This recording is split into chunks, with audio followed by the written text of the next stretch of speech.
synchronous counters. In the previous lecture, I demonstrated about asynchronous counter. In case you have not learned that, then you must go through this playlist. You will find the lecture on asynchronous counter. Over here, I will talk about synchronous counter. Okay, so let's come to the topic, that why we use synchronous counters. Okay, in asynchronous counters, what happens, that clock signal is supplied only to the starting flip flop, starting JK flip flop. The clock signal progresses through number of flip flops further, which is time consuming. In case we have to develop a big number counter, asynchronous counter are not worth, and the synchronous counter solves this problem because all the flip flops are clocked simultaneously. So the main benefit of the synchronous counter over asynchronous counter is that synchronous counters are fast. So all the flip flops are clocked simultaneously. So before proceeding, I will like to tell you an example by the help of which you will understand the principle, that how the synchronous counter works. So proceeding with that.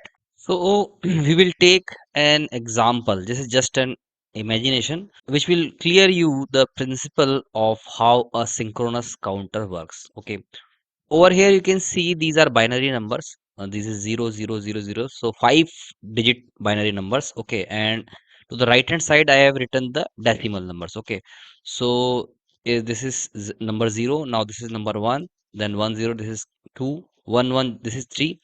Now imagine that to these two boxes which is containing 1 and 1, I am applying an AND gate. So in case both the inputs are 1, it will generate 1 to the left hand side. Okay, just an imagination. Now the cycle repeats. So this 011 is actually 3. Now 1, these two 1 becoming 0. So this is 4.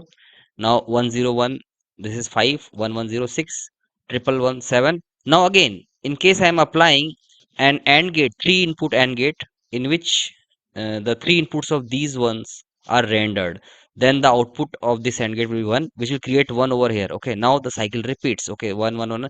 Here 1000 is 8. Now 10019. This is 10. This is 11. This is 12.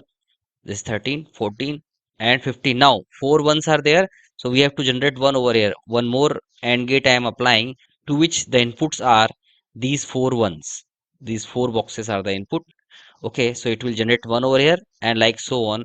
Put 0 over here, the cycle repeats. This is the number 16. Okay, so this is just to make you understand. Now one thing you can see, this number 00 corresponds to 0, 011, 102, 113, and after 3, when 1 is written to the left hand side, now this entire pattern 0001, 1011 again repeats. You can see 1 is over here, 0001, 10 and 11, you can see. Okay, similarly, when one more one is developed to the left hand side of these three ones, okay, then the pattern again repeats. Okay, how you can see 1, and now these three zeros, 000, leftmost one, it remains there, then 001, 001, that is 9, and this 1, 010, 010, that is 10, and 1011, 11. Okay, and similarly 100, 100, which is 12, like this. Okay, and like this the pattern repeats. Okay,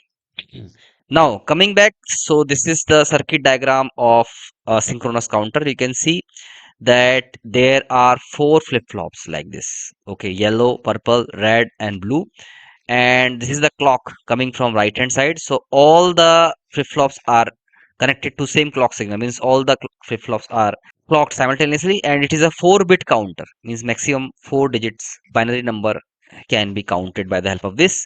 Now these are the J and K input of the flip-flops, JK, JK, JK, JK, and Q and Q naught are the outputs. However, we are only bothered with Q output of all the flip-flops. Okay. Now what we see extraneous in this case is that there is an AND gate. This is the second flip-flop from right, that is the purple one. So there is an AND gate in which J and Q are the input, and whatever the output is, it is the input to this red flip-flop. Okay, similarly you can see one more AND gate whose input are the J of this purple flip-flop, you can see, and the Q of this purple flip-flop, as well as the Q of this red flip-flop. All these three are the inputs, ultimately output to this blue flip-flop. Okay, and we know this thing that for any JK flip-flop, if both J and K are 1 and clock signal is provided, then the output inverts. Means in case clock is provided, if J and K both are 1, then the output over here right now is this 0 will convert into 1. Again a clock is provided, then again the 1 convert back into 0 like this. Okay, so let's start.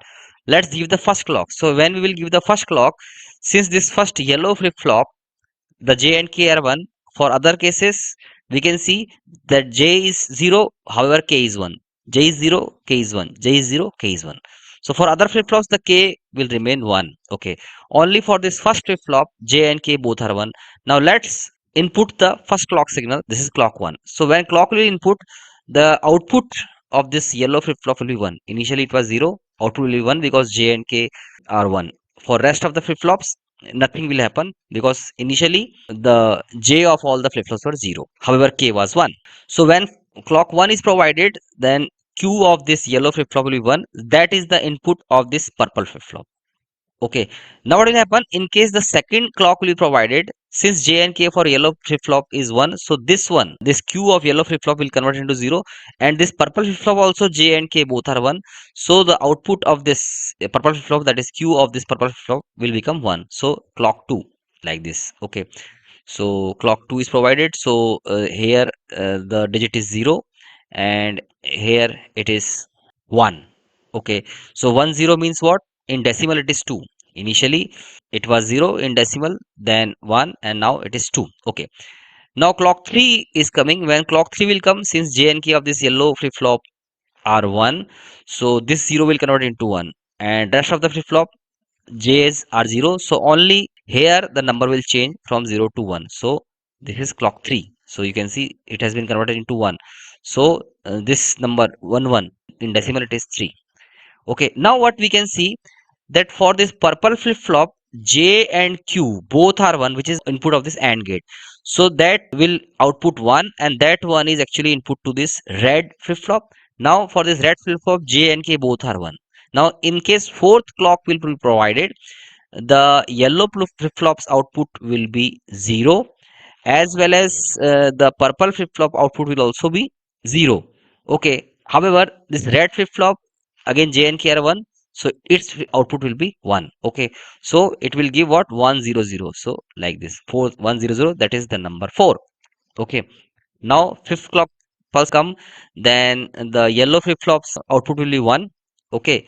And nothing happen with the rest of the flip flops because all have J to be 0. So like this, so 1 0 1 corresponds to 5. Okay. Now when 6 clock will come, this one yellow flip flops, this one will convert into 0, as well as this purple flip flop also has J and K to be 1. So the output of purple flip flop will become 1. Okay. And rest of the flip flops no change. So like this. Okay. So 1 1 0, that corresponds to 6.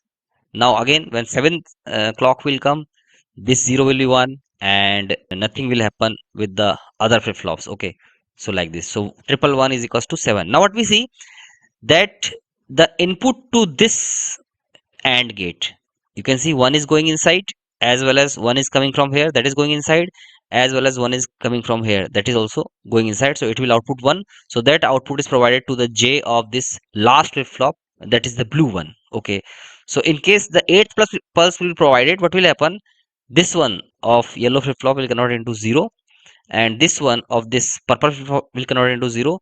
This one of this red flip flop will also convert into 0. However, this one of this blue flip flop will convert into 1. So 1 triple 0. So like this, so 1 triple 0 0 corresponds to 8. Now again when ninth pulse will come, yellow flip flops Q will be 1, and rest of the flip flops output will not change. So 9, you can see 1 double 0 1, that is equals to 9. Okay. I will not speak now, just I will change the slides and you try to understand.